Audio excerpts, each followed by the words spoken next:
The morning sunlight spilled gently across the small town of Maplewood, touching rooftops and waking the quiet streets.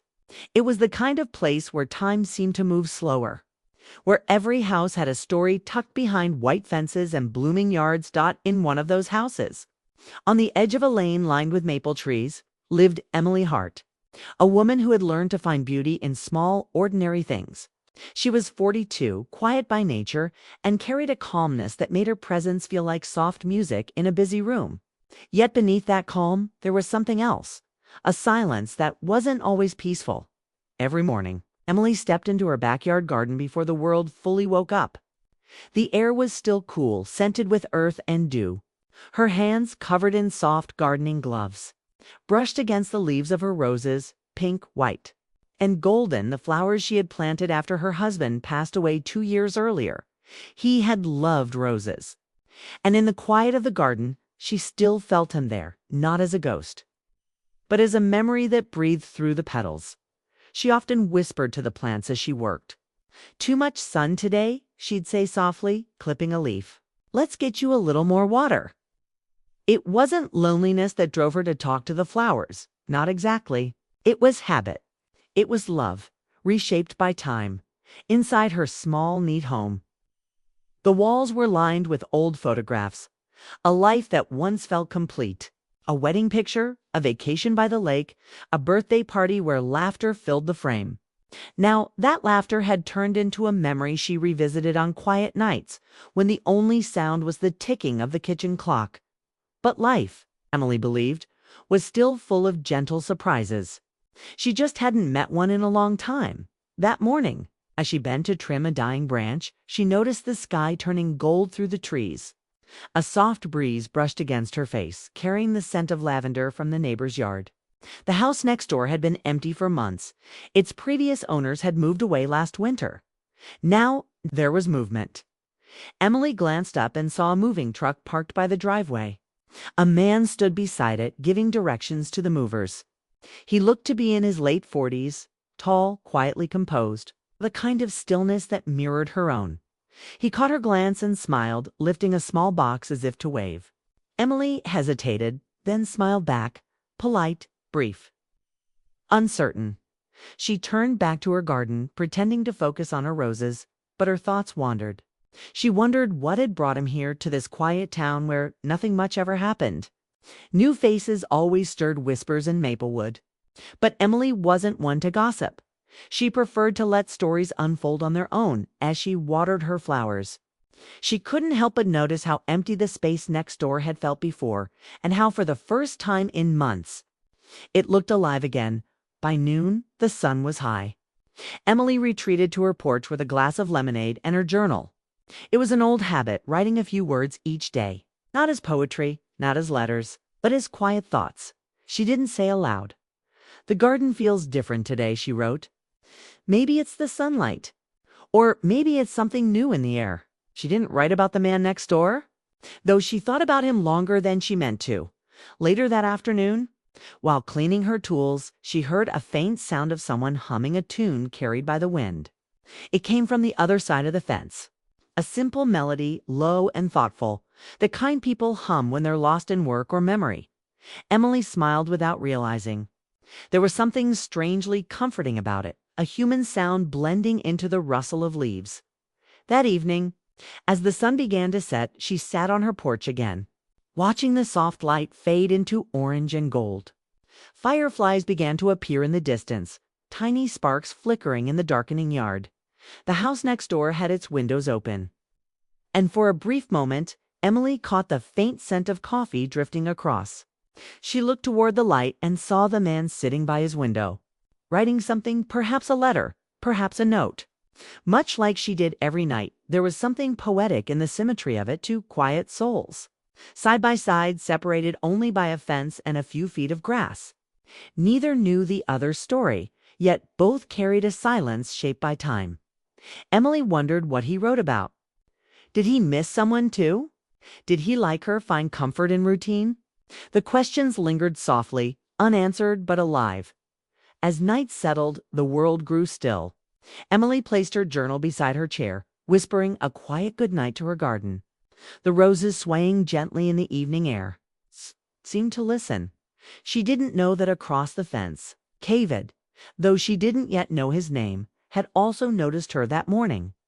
He had watched the way she moved with care among her plants, the way she seemed both strong and fragile, like the flowers she tended. He too was searching for something he couldn't name, peace, perhaps, or connection, something that might help him start over. And though neither of them realized it, this quiet beginning, a glance, a smile, a tune shared on the wind was the start of something unexpected, something that would gently change the course of their lives. The first few days after David moved into the house next door passed quietly, the way soft rain falls before anyone notices. There were no grand introductions, no planned meetings, just small moments that began to collect like petals after a storm. Emily would be out in her garden trimming her roses, and David would be in his yard unpacking boxes or painting the porch railing. They often caught glimpses of each other, small smiles, polite nods, and those gentle, almost shy greetings that feel heavier than words. One morning, Emily was pruning a cluster of lavender when David leaned over the fence with a curious look. "Do you always talk to your plants?" he asked. "Or was that just for today?" Emily froze for a second, caught off guard, then laughed softly. "Only when they look like they need it," she replied. "And today, they did." David smiled, resting his arms on the top of the fence. "That's good. Maybe I should start doing that too. My herbs are already looking like they've given up on me." That was the first time Emily laughed in months. Not a polite smile or a tired chuckle, but a real laugh that came from somewhere deep. Somewhere healing. Something about David's presence felt easy. He didn't pry, didn't push, didn't try to fill the silence with unnecessary words. He seemed to understand that silence, sometimes, was the most honest kind of conversation. In the evenings, they began to talk more. At first, it was about gardening, the soil, the weather, the best time to plant tulips. But slowly their words began to touch softer places. David told her he had grown up in the city, working as a graphic designer for years before the noise and pace began to wear him down. "I used to love it," he said one afternoon, handing her a small potted plant he had picked up from the farmer's market.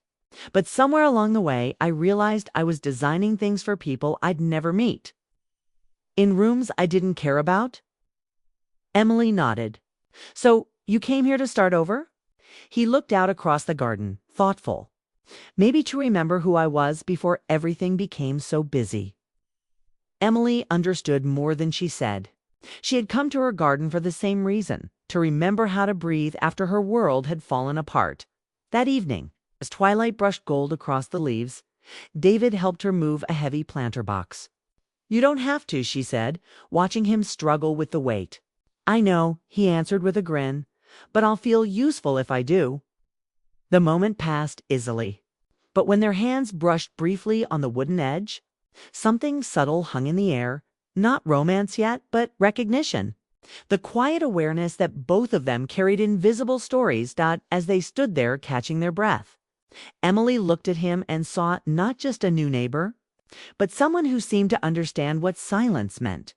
She realized she hadn't told him much about her husband, Mark, or about the emptiness that had followed after he passed away suddenly in a car accident 2 years earlier. The pain had softened, but not disappeared. It had simply turned into something quiet, something she learned to live beside. That night, she opened her journal and wrote, "Some people entered gently, like the evening breeze. Not to replace what's gone, but to remind you that you're still alive." The next morning, David appeared at her fence again, holding a small tray of tea. "I made too much," he said, "and you look like someone who appreciates tea." She smiled, taking a cup. "You're right about that." They sat on either side of the fence, close, but not too close, talking as the morning sun stretched over the garden. David shared a story about his childhood summers at his grandmother's farm. How she would wake him at dawn to water the plants and talk to them as if they were old friends. Emily laughed quietly. "Maybe that's why you noticed me talking to mine, Kavy," he said. "She always said plants can feel when you care." For a long moment, neither spoke. They just sat there, sipping tea and listening to the sound of birds in the trees. It was the kind of silence that didn't need to be filled. Days turned into weeks, and their connection grew in unspoken ways. They exchanged books, traded small gifts from their gardens, and sometimes just waved from their windows in the evenings.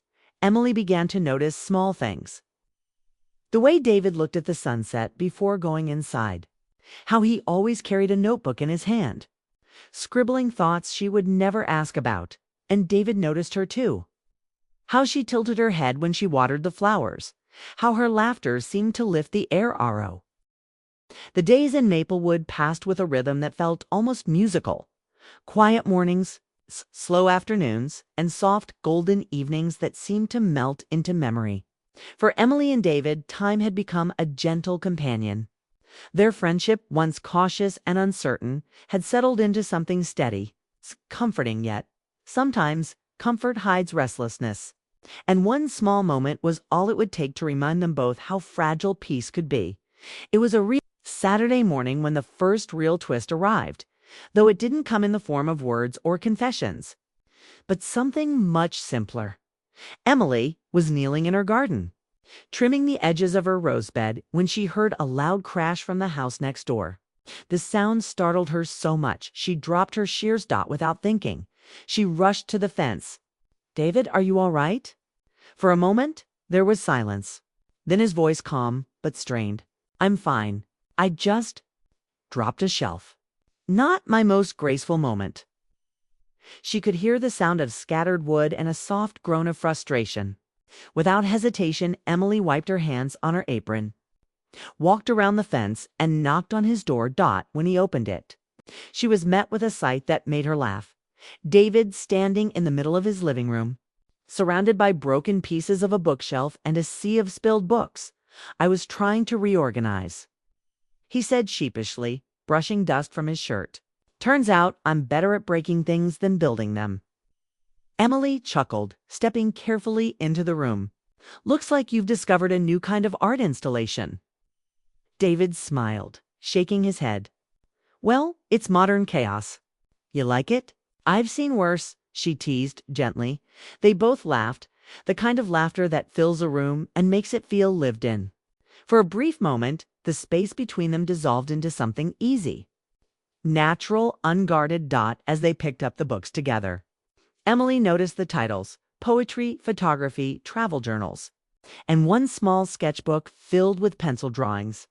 She paused when she saw one, a soft sketch of a garden. Her garden. David froze when he realized what she was holding. "That S? Something I did last month. I was testing a new pencil set." Emily looked at the sketch, the roses, the wooden fence, even the small clay pot by her chair captured with tender detail. "It's beautiful," she said quietly. He shrugged. "I didn't mean to intrude. I like how peaceful your garden feels. It reminded me of home." Emily smiled, touched but unsure what to say. It was strange being seen that way. Not just her garden, but the quiet parts of her life she thought no one noticed. "Thank you," she said finally. "That's kind of lovely." Something in her voice softened, and David heard it. Their eyes met briefly, and in that fleeting second, both realized how close they had quietly grown without meaning to.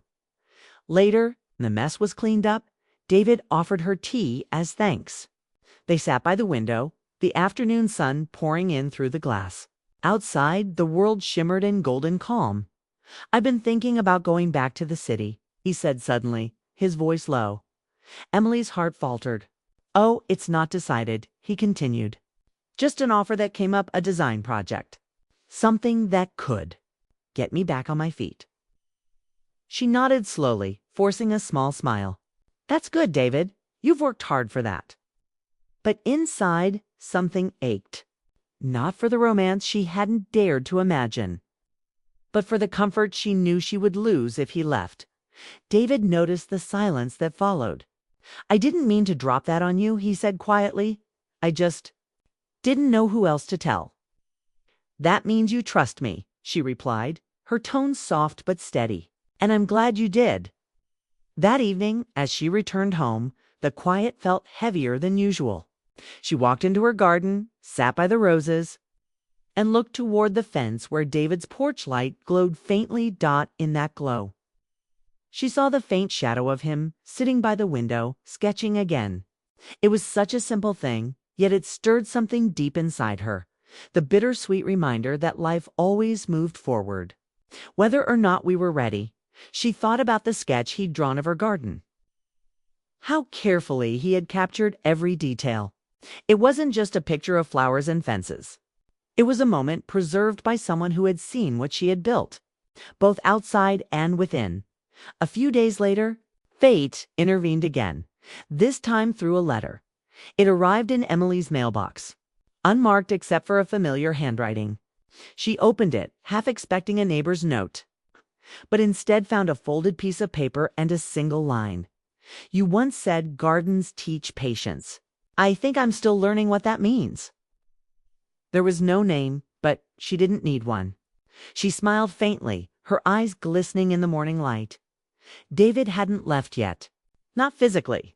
Not emotionally. Something in his words told her he was still standing at the edge of something uncertain. A choice, a new beginning, or perhaps a fear of moving too fast. She placed the letter beside her teacup and looked out over her garden. Where sunlight shimmered on the leaves, the world around her felt suddenly alive, brighter, fuller, as if her heart had remembered how to hope again. That evening, she heard the soft creak of the garden gate. David stood there, holding a small clay pot with a new sprout growing from it. "I brought this for you," he said quietly. "It's a cutting from my grandmother's old plant. She used to say it grows best when it's cared for by kind hands." Emily took it gently, her eyes warm. "Then it'll be happy here." Their hands brushed just for a second, but this time it wasn't awkward. It felt like the world had finally allowed them to touch the same moment. No promises were made, no grand words spoken, but something had changed. Fate had reminded them both that healing wasn't just about surviving the past. It was about being open enough to see the beauty in what comes next. And for the first time in a long while, both Emily and David began to believe that maybe, just maybe, the unexpected could be the most honest form of love. Autumn arrived quietly in Maplewood. The air turned crisp, the days shorter, and the garden Emily's sanctuary began to change its colors. The roses that once bloomed with bright confidence now stood in gentle, fading hues. Bowing to the season, Emily didn't mind the change. She had always loved autumn's honesty, how it showed that even endings could be beautiful. Yet this year, the season carried something heavier. Every falling leaf seemed to echo the silence that had grown between her and David. He was still there, still her neighbor, still kind and thoughtful. But something had shifted since the day he told her about the job offer in the city. Their conversations had become shorter, their smiles more careful, their laughter just a bit less free. It wasn't that anything was wrong. It was simply that some truths are too delicate to name. One chilly afternoon, Emily stood by her garden fence, holding a mug of tea. She saw David on his porch, sketchbook open on his lap, staring at the horizon. He hadn't said much about his decision lately, whether he would stay or leave. She wanted to ask. She almost did. But the words never quite made it past her lips. Instead, she said, "It's getting colder. You should bring those herbs inside soon." He looked up, smiling faintly. "I know. I've been putting it off. I guess I don't like saying goodbye to things that still have life in them." Emily nodded, her heart catching on that single sentence. Neither of them spoke after that. The wind moved between them, carrying the faint rustle of leaves, a language both understood, though neither could translate aloud. Later that evening, Emily sat at her kitchen table, flipping through her journal. The pages were filled with fragments, memories, thoughts, small sentences she never meant for anyone to read. On one page, she had written, "There are feelings that grow quietly, like roots beneath the soil, unseen but strong. You only realize how deep they go when it's time to pull away." She closed the book slowly, her eyes stinging. She wasn't sure if what she felt for David was love. Maybe it was just gratitude for the friendship, the laughter, the peace he had brought back into her days. Or maybe it was something more, something that had always lived in the space between their silences, but she didn't want to name it. Naming it would make it real, and real things could be lost. A few days later, David stopped by her garden. The sky was pale and gray, the air filled with the smell of rain. He leaned on the fence, holding a small package. "I made this for you," he said. "It's not much, just a copy of the sketch I did of your garden. I thought you might like it before winter sets in." Emily took the framed drawing carefully, her fingers tracing the edge. "It's beautiful," she whispered. "It's your garden," he replied. "I just borrowed its piece for a while." For a long moment, neither said anything. The wind moved through the branches, scattering the last of the golden leaves. There was so much Emily wanted to say. "Don't go. Stay. I'll miss you." But all she managed was a quiet "thank you." David's smile was small but knowing. "I should probably start packing," he said finally. The city called again. Emily's heart tightened, but she nodded. "Of course." He hesitated, as if searching for something to add, something that could make the moment easier. But he found no words. Instead, he simply said, "You've made this place feel like home." Then he turned, and the space between them filled with all the things they hadn't said. That night, the rain began to fall. Emily sat by the window, the sketch resting beside her. The garden outside shimmered under the streetlight, each raindrop glistening like memory. She thought of all their small moments, the laughter, the tea, the cue. The first snow came earlier than anyone expected that year. By morning, Maplewood looked like a dream. White roofs, silver branches, and the quiet hush that only winter brings. Emily stood by the window, her hands wrapped around a cup of tea, watching the world soften under a blanket of calm. It had been 3 weeks since David left. The house next door sat dark now, its windows reflecting only her own light. The absence had become a part of her days, not heavy, but noticeable. Like a missing note in a melody she had learned by heart. She had tried to fill her hours with work, with reading, with friends. But some part of her always drifted back to that last moment, the rain, the note, the quiet in his eyes. And though she told herself it was enough, that their story had been what it needed to be, something in her heart refused to settle. That morning, as she stepped outside to clear the snow from her walkway, she noticed something unexpected. A figure stood by the old garden gate, tall, familiar, half shrouded in falling snow. For a second, she thought her mind was playing tricks. But then he turned, and there he was, David. He was bundled in a gray coat, snowflakes caught in his hair, his breath visible in the cold air. "Emily," he said softly, his voice carrying both surprise and relief. She froze, shovel still in her hand. "David, what are you doing here?" He smiled faintly, but his eyes were serious. "I wasn't sure I'd find the courage to come back. But I needed to." For a moment, they simply stood there. 2 figures surrounded by white, the garden between them buried under snow. The silence was deep but alive, like the world itself was waiting for what would come next. Finally, Emily spoke. "I thought you'd be in the city by now." "I was," he said, "but it didn't feel right. I kept thinking about here." "About you?" Her heart stuttered, but she didn't move. "David." He took a step closer, careful, as if afraid a wrong word might break the fragile peace between them. "You once told me that endings could be beautiful," he said. "But I realized something while I was gone. Not everything that ends is meant to stay that way. Some things deserve another beginning." Emily looked at him, her breath catching in the cold air. "You left for a reason. You said you needed to find what you'd lost." "I did," he said quietly. "And I found it, but it wasn't in this city. It was here. It was in this garden, in the quiet mornings, in the way you make even silence feel like home." For a long time, she couldn't answer. The words sank deep into her heart, too honest, too fragile. She had waited for them without realizing she had been waiting at all. "David," she said finally, her voice unsteady, "you don't have to say these things because of nostalgia. Sometimes distance confuses what we feel." He shook his head gently. "No, Emily, distance didn't confuse me. It made everything clear. When I was there, surrounded by noise and lights, all I wanted was the sound of your garden again. I wanted peace, and I realized peace wasn't a place. It was a person. The world seemed to still around them. Even the falling snow slowed, as if listening. Emily felt tears prick at her eyes, not of sadness, but of release. "You don't know how many times I wanted to tell you," she began, her voice trembling. "But I was afraid. Afraid to make something fragile break." He stepped closer now, close enough for her to see the quiet sincerity in his eyes. "Then let it break," he said softly. "If something is true, it doesn't shatter. It takes shape."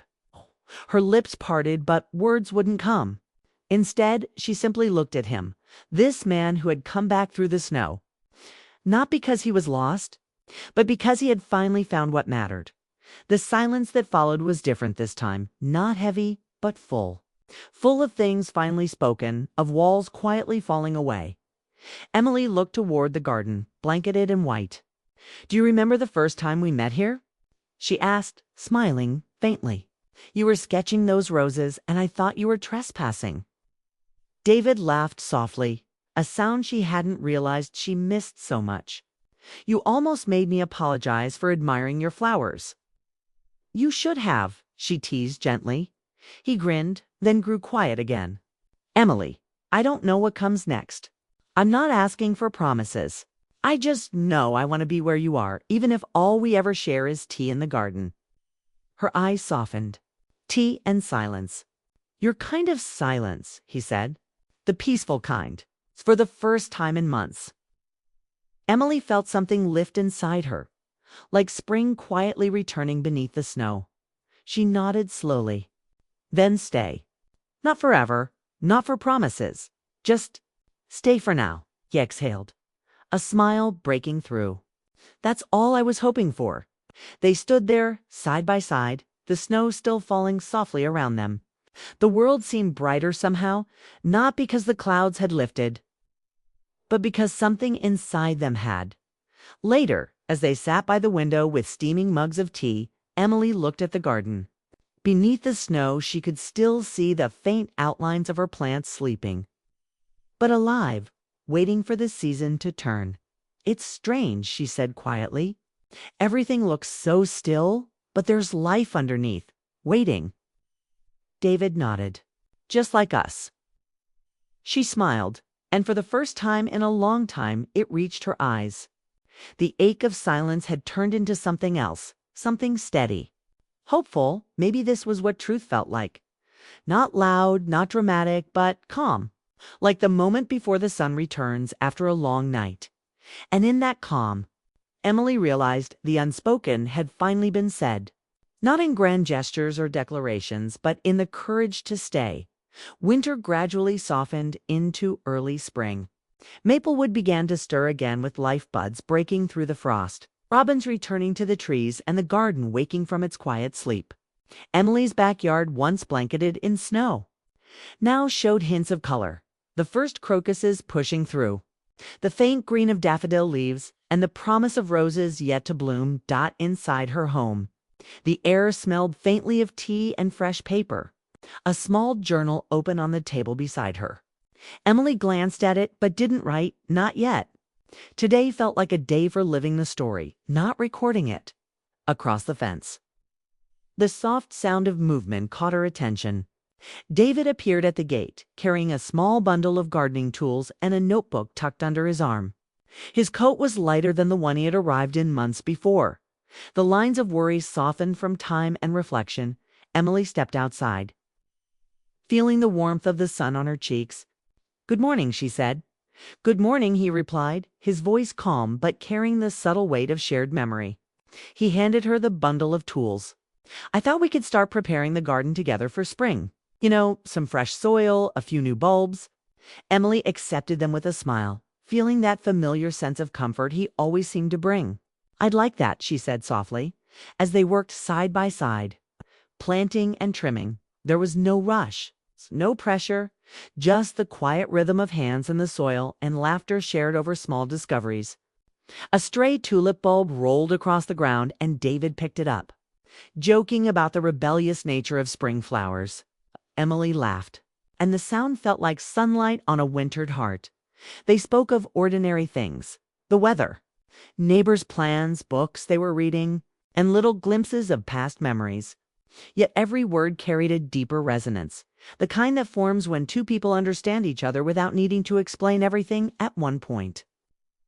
Emily paused and looked up at him. "Do you ever think about how we got here?" She asked. David knelt to press a bulb into the soil, then looked up at her. "Every day," he said. "I think about all the little things, a shared laugh, a sketch, a quiet morning that led to this. And I realize life has a way of showing us the right path, even if we don't recognize it at first." Emily's eyes softened. "I never imagined someone could come into my life this quietly and yet change so much." He smiled, brushing soil from his hands. "Sometimes the quietest people and the quietest moments are the ones that leave the deepest mark." As the sun climbed higher, Emily noticed the roses beginning to bud again, their colors promising beauty after months of dormancy. She thought of her own heart, how careful she had been to guard it, how hesitant to allow hope to take root, and yet here it was, opening gently once more. David stood beside her, looking at the garden with a contented expression. "I think spring is my favorite season," he said. "It's the one that reminds you life can begin again, even after the coldest winter." Emily nodded, feeling a swell of emotion she couldn't fully name. "It does," she whispered, "and it reminds us that patience matters for gardens and for hearts." Later, they took a break, sitting on the garden bench beneath a budding cherry tree. The air was filled with birdsong, and a light breeze carried the faint scent of earth and blossoms. David turned toward her, his voice quiet, reflective. "Emily, I know we haven't spoken much about the future, but I want you to know, whatever comes, I'm glad we found each other. Even if everything else changes, this connection is what matters most to me." Emily felt her chest tighten, not with sorrow, but with recognition. She reached out and rested a hand lightly on his. "I feel the same," she said. "We've been careful, and maybe we needed to be, but now I think it's time to allow ourselves to hope." The words hung in the air, soft but strong.